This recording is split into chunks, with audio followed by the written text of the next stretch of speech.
Hello, Cory Raven here, managing broker for RE/MAX Select Realty. How are you? Today I wanted to talk to you a little bit about testimonials, reviews, and your brand. What we're looking to do here today is give a little bit of new information and lots of reminders for real estate agents. Here's my summary. Today's yellow pages are updated daily, and you do not control what's inside them. At least you don't fully control what's inside them. Think about that for a second. Today's version of the yellow pages, Google and the internet, are updated more than daily, instantly, on a regular basis, and you don't fully control the advertising and promotion that's going on in relation to you. We simply do not control our brand. Not just us realtors, everybody. You do not have full control over your brand anymore. 20 years ago, if you as a real estate professional or any other business owner or business person made somebody angry or upset them with your services or with your product, really all they could do was tell their friends about it and anyone that they knew about it. Suddenly the internet came along and anyone could build a web page and talk about the product or their experience in a positive or a negative way. And now with social media, reviews, and all the rest of it, the consumer truly has just as much say in the brand as the businesses do. The consumer now has a voice that they've never had before with Twitter, Facebook, review sites, and all the rest of it. And as always, those with something negative to say speak the loudest and the longest. The stats on this vary a little bit depending on who you read and what you trust, but the general consensus is that unhappy people are much more willing to share their stories than happy people. Negative people with negative experiences are talking to people and sharing those negative experiences on a much more regular basis than those who are happy. So what do? We know that the reality is here and that people have a say in a way that they never have before. What do we do about it? Well, we've got a couple options. Option one, ignore it. Go about your business and absolutely ignore what's going on out there. Doesn't mean you don't have to, that you can't be online, but just ignore what other people are saying and what they're writing and what they're blogging and what their videos say about you and your product. Now, a lot of people think, well, that's an option. That's definitely the easiest option. Go ahead with option one if that's what you want, but understand what that means. What you're saying is that you're comfortable with the fact that there can be things out there which your clients and people who you want to be your clients can find which are negative about you, and that you're not going to concern yourself with it or do anything with it. Option one obviously has the least amount of work to do, but can have some bad consequences as well. Option two is you monitor it. You can go on to Google 5 times a day, 5 times a week, or 5 times a year and search for yourself, for your brand name, for your team name, for your brokerage name, and keep an eye on what people are saying about you. In some of my other videos, I've talked about Google Alerts, which is a great service which makes it so you don't have to actually go on to Google and search 5 times a day. You can set it up so when new things hit the web that match whatever search criteria you're looking for, that automatically you'll get notified. So again, option one, ignoring it, is an option. Some of you are doing it even though you don't want to be, and it's definitely an option, but understand what that means. Bad reviews can get you clients. Think about that for a second. It seems fairly counterintuitive. But I've heard several stories, including one from a RE/MAX agent that I know, where people are sharing stories where a negative review is actually getting them business. And here's what happened with the Remax agent. The Remax agent had a review on a website, and I'm not sure which website it was, that was negative and spoke poorly about them and the service that they offered to some clients.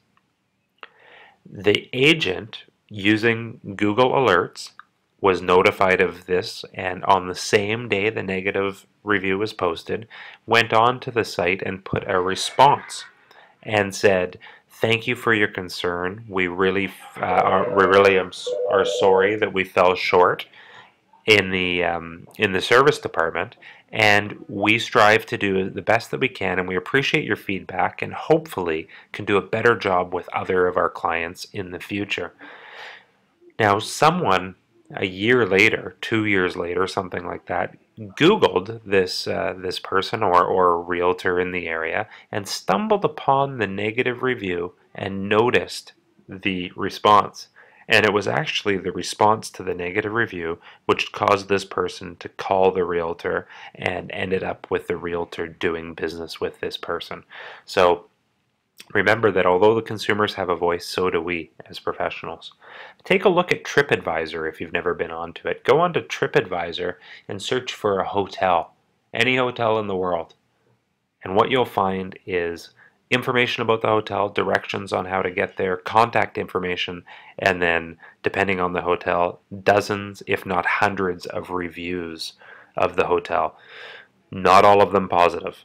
The best reviews that I've seen and the hotels that are the best rated have management to respond to every single review that people leave on TripAdvisor. Thank you for taking the time for the review. Thanks for making us aware of these issues. We are working on them, something along those lines. And that can be a very effective way to deal with reviews that are not as stellar as you would hope. So I just want to talk a little bit about some habits that, in my opinion, you need to adopt.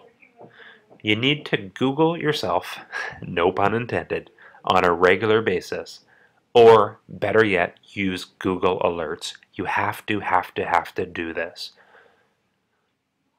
Second thing is, do not get negative. When and if you find somebody that's out there saying things that you do not agree with, or things that are even untrue, do not get negative. Think about the fact that any of your clients and any people that you want to be your clients, your friends, your families, your family, your loved ones, can all and will all read what you are writing. Stay positive, stay professional.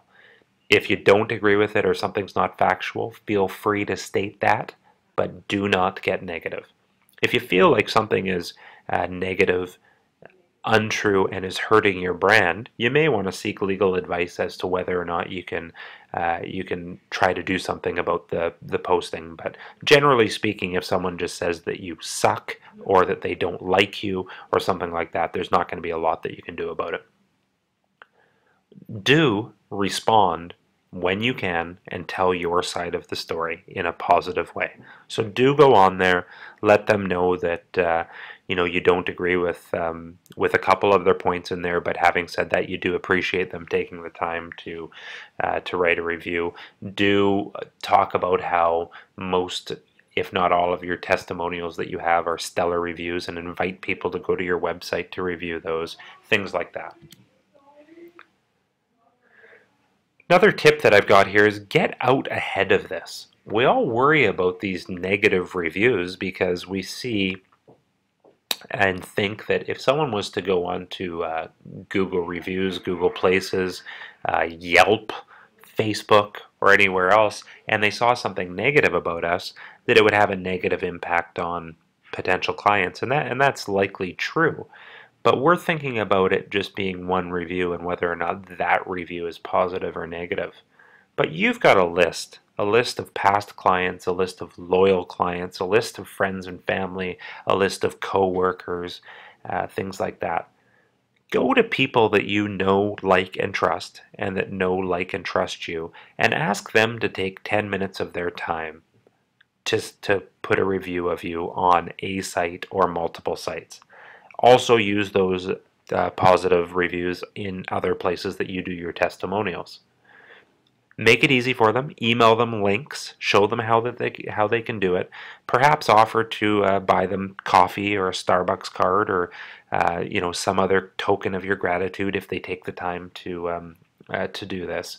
But ask them to do it. I bet you if you ask 20 people and a few days later followed up with those same 20, or anyone who hadn't done it yet, that you would get at least half of them would take the time to write a review. In the case of your fellow professionals, offer reciprocal reviews. Say, you know what, Bill from my office, I'm going to go on to a couple of these different places and write something kind about you and what a professional you are and how great you are to work with as a colleague, and I would appreciate if you would do the same for me. If you have a testimonials page on your website, which you should, make sure that anything positive that's written about you anywhere, you take and you add it onto there. And link to that page often. Show it off. Brag about what people are saying about you. Get out ahead of it and make it so all the positive stuff that's being said about you wins and not the negative stuff.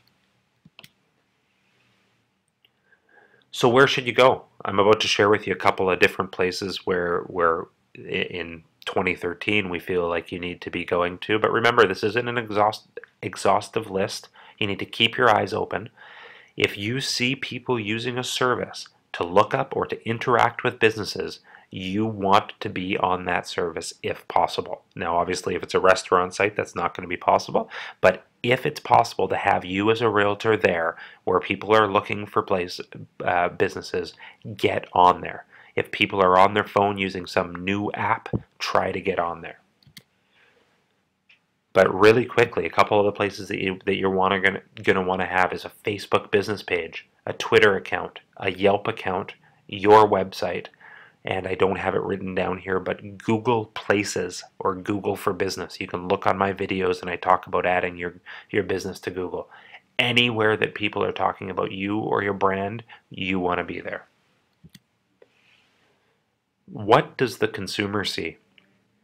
Have you ever taken the time to search for yourself, not just for the negative, and actually look through the results on Google? Type your name into Google. If you have a common name, type in your name plus realtor or your name plus the name of your brokerage. Type it in. The 15 top links or top results.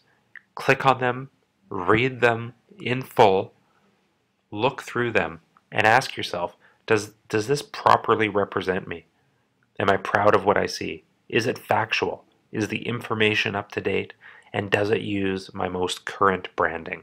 If the answer to any of those is no, I'm not proud of what I see, it's not current, see if there's a way to get it changed, or conversely, add content to the places that you are proud of. So in other words, if one of the 15 links is a link to an old blog that you used to have and don't use anymore, add a bunch of content to your new blog, and soon enough it's going to be up and ranking ahead of the other one.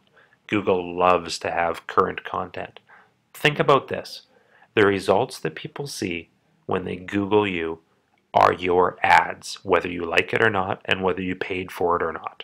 If someone is on Google and they're searching for you or searching just for real estate in your area and stumble upon your site, what they see is an advertisement for you. Is it something that you're proud about and something that is factual, and does it include a way for people to get a hold of you? And if there are reviews on there, are there responses from you? People are watching. That's one thing that we can't ignore. People are online. They're looking around at real estate. We hope to be included in the results that they're seeing. And are we proud of what they're seeing? If you have any questions about adding content, responding to reviews, or where you should be putting your efforts online, please drop me a line. I'm on Twitter at CoryRaven.com. That's Cory Raven, DOTCOM. You can find me on Facebook at Cory Raven, or you can always email me, Cory@CoryRaven.com. Thanks for listening. Thanks for watching. We'll talk to you soon.